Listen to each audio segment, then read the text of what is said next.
свободно от тези, които имате, ако държите да е на вашето естество, няма нищо да сливам. Пишете по.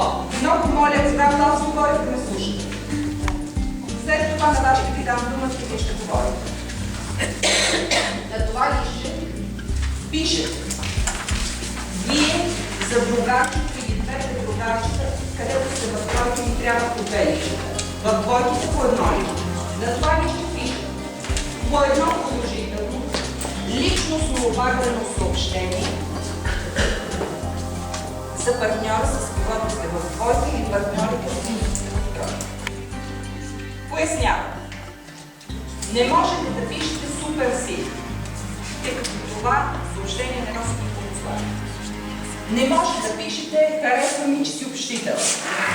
По силата на професията, която познавате, всички вие се имате умение, но това е една характеристика присъща на цялата.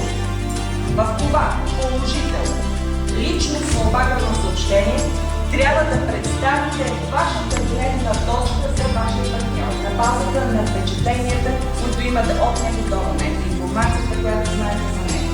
В какво се състои силата, на какво го прави уникален във вашите очи. По същия начин партньорът ви ще ви върне обратна информация по отношение на вас.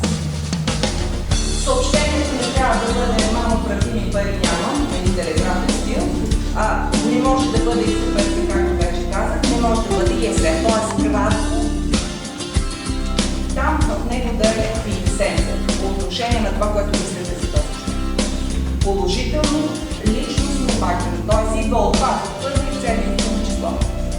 Ясно ли изражда? Защо? Съобщение е точно така. Пишете това съобщение, след което в определено време, аз ще се пиша по цялото време за това. В рамките на определено време пишете това съобщение, партньорът го прави също. След това време си разменяте тези лищета, те остават предназначени. Съдържание